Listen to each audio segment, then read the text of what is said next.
Pemirsa, kelompok kriminal bersenjata atau KKB Papua pimpinan Egyanus Kogo yang mengancam menembak pilot Susi Air Kapten Philip Mark Mertens jika dalam 2 bulan tidak ada dialog soal Papua Merdeka. Untuk membahasnya lebih lanjut kita telah terhubung dengan mantan Kabais TNI Soleman Ponto. Selamat sore Pak Soleman. Selamat sore Mbak Vera. Baik, salam sehat selalu Pak Soleman. Pemerintah hanya diberi waktu 2 bulan oleh KKB agar berdialog soal Papua Merdeka. Jika tidak, Kapten Philip akan ditembak. Nah, bagaimana sebetulnya ancaman KKB ini harusnya disikapi? Kalau kita kan berbicara pembebasan sandera ya. Dari awal saya selalu sudah bilang, kalau pembebasan sandera itu maka harus negosiasi. Kalau negosiasi maka harus ketemu. Lah, ini mau negosiasi tidak mau. Mau minta negosiasi untuk merdeka. Ya mana mau pemerintah Indonesia mau kasih Papua itu merdeka. Kalau dalam 2 bulan tidak ada negosiasi untuk merdeka, mau dibunuh itu mau ditembak, ya udah tembak aja. Jangan harapkan Indonesia mau ngasih merdeka hanya untuk gara-gara satu orang asing lagi. Ya kalau tidak mau diserahkan terus mau ditembak, ya udah tembak aja. Ya kan? Tapi kan sejauh ini masih diupayakan ruang. Iya Pak Soleman, sejauh ini masih diupayakan ruang-ruang. Kan diupayakan. Kalau memang mau negosiasi ya mari kita ketemu. Jadi penyanderaan itu selalu ujungnya adalah negosiasi. Saya sudah mengurus Sinar Kudus, Takbut yang di Filipina. Itu negosiasi. Negosiasi itu ketemu. Dia mau apa, kita mau apa, kan begitu. Lah, Pak Soleman, tapi maunya, bukankah sejauh ini negosiasi demi negosiasi terus dimaksimalkan namun belum juga membuahkan hasil. Jadi kelirunya tuh di mana sebetulnya? Ya karena dia mintanya merdeka. Kalau kita bicara negosiasi ya. Jadi tidak mungkin ada titik temu begitu ya? Ya nggak ada titik temu. Kalau dia minta uang kita kasih. Tapi kalau dia minta merdeka, mana mungkin merdeka dikasih hanya tukar dengan satu orang. Ya kan? Jadi menyikapi ancaman ini, masa iya harus diabaikan saja Pak Soleman? Ya kalau dia nyawa manusia yang menjadi taruhannya? Lah, nyawa prajurit sudah berapa mati? 7 kan? Kenapa nggak dihitung? Hanya untuk membebaskan itu. Jadi kalau kita bicara bebaskan, mari kita duduk baik-baik. Kamu mau ngomong apa? Tapi buktinya kan enggak. Saya tidak mau bicara, saya hanya mau minta merdeka. Ya udah, kalau minta merdeka, pemerintah Indonesia punya sikap. Kami tidak akan memberikan kemerdekaan itu, titik. Ini mau sekali tembak, ya tembak aja. Ya kan? Artinya untuk situasi saat ini, pemerintah sudah tepat pada jalur yang benar bahwa ya sudah hanya ruang negosiasi, kalau memang tidak bisa negosiasi, ya sudah begitu. Sudah tepat bahwa pemerintah itu tidak akan menggadaikan kemerdekaan itu hanya untuk satu orang. Kalau minta yang lain dikasih, minta uang pasti mungkin bisa dikasih. Tapi kalau kemerdekaan, ya nggak mungkin lah kemerdekaan itu akan dikasih. Begitu saja hanya untuk tukar dengan satu orang. 7 orang udah nyawa prajurit sudah melayang kok hanya untuk membebaskan satu orang ini. Coba dipikir, untuk membebaskan satu orang ini udah berapa nyawa prajurit itu melayang? Hanya untuk membebaskan itu. Padahal kalau bicara pembebasan sandera, negosiasi, ya duduk baik-baik, jangan tembak-tembakan. Itu yang kita ketemu, berapa kali sudah kita lakukan dengan Abu Sayyaf, Takbut, dengan orang-orang yang di Afrika Selatan sana, kasus Sinar Kudus, itu ketemu ngomong baik-baik. Lah ini ketemu bukan ketemu ngomong baik-baik, ketemu tembak-tembakan. Kan itu. Pak Soleman, tapi dari pengalaman sejauh ini, ancaman yang sering disampaikan oleh KKB, apakah ancaman ini memang serius akan dilakukan? Ya sekarang tergantung dia, kalau dia ancaman untuk membunuh maksudnya. Ya. Ya tergantung dia, kalau dia serius ya silakan aja, bunuh aja. Tapi permintaan Indonesia bagi pemerintah Indonesia untuk memberikan kemerdekaan, kalau itu yang dia minta, itu tidak akan mungkin diberikan itu. Apapun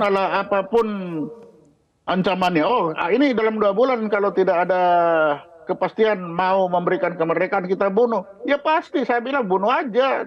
Tidak akan pemerintah Indonesia memberikan kemerdekaan itu. Itu saya pastikan. Hmm, Itu. baik. Jadi jangan mengancam pemerintah Indonesia dengan satu nyawa itu. Itu terlalu kecil bagi Indonesia lah.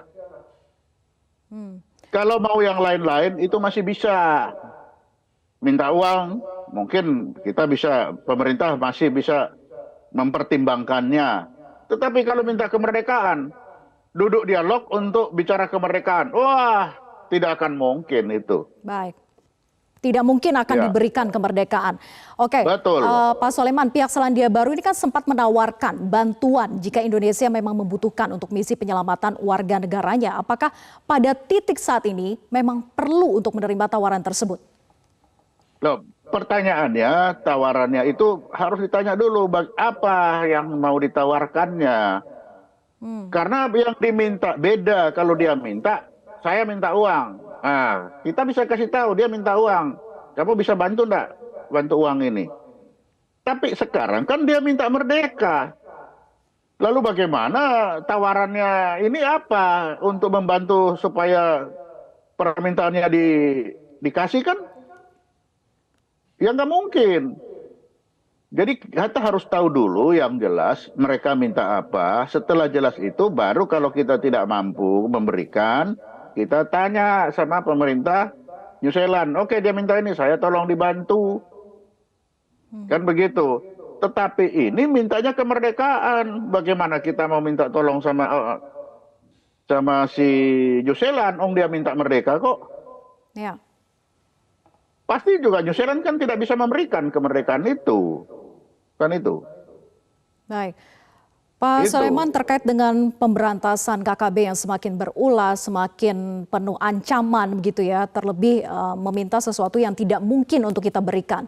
Benarkah ini hanya salah dari segi pelebelan nama saja, separatis bukan lagi pemberontak, sehingga negara pun masih dihantui sebetulnya pelanggaran HAM jika bertindak terjunkan kekuatan militer di sana? Nah, sekarang kita berbicara bagaimana menghilangkan si KKB. Kalau kriminal itu harusnya nggak udah kasih nama. Otomatis orang kalau angkat senjata itu namanya kriminal.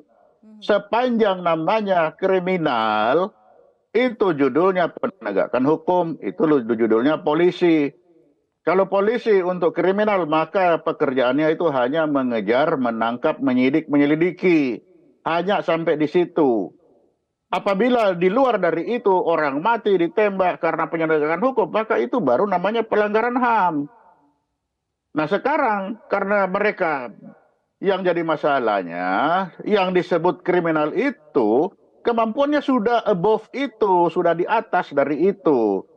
Mereka itu sudah bisa menyerang bersama-sama. Mereka punya hierarki, mereka menguasai wilayah tertentu. Kalau tiga persyaratan ini terpenuhi, judulnya mereka itu sudah menjadi Dissident Armed Forces atau pemberontak bersenjata. Kalau sudah itu terpenuhi, maka menurut hukum humaniter, lawannya itu adalah Government Armed Forces atau TNI. Sehingga TNI ini tidak usah ragu-ragu menurunkan pemerintah ini tidak usah ragu-ragu menurunkan TNI untuk berhadapan dengan pemberontak bersenjata. Karena Tapi kalau bukankah sejauh ini pemberontak Pak bersenjata Soleman, TNI sama. TNI sudah turun? Bukankah selama ini TNI Lah, sudah turun, TNI dan Polri bahkan digabung? itulah yang kekeliruannya. TNI diturunkan untuk membantu Polri menegakkan hukum. Pangdam kan bilang tugas kami adalah membantu Polri menegakkan hukum. Bagaimana caranya membantunya? Padahal penegakan hukum itu, diskresi penegakan hukum itu ada di polisi. Lalu bagaimana ceritanya tentara ini mau menegakkan hukum? Tentara itu didesain untuk tembak-tembakan. Akibatnya apa? Tentaranya jadi linglung. Menembak nggak bisa, menangkap pun nggak bisa. Menembak, ini adalah ranah penegakan hukum. Penegakan hukum itu apa? Diskresi. Polisi, diskresi polisi apa? Mengejar, menangkap, menyelidiki. Akibat apa? Linglung. Ketika dalam kelinglungan itu dia ditembak.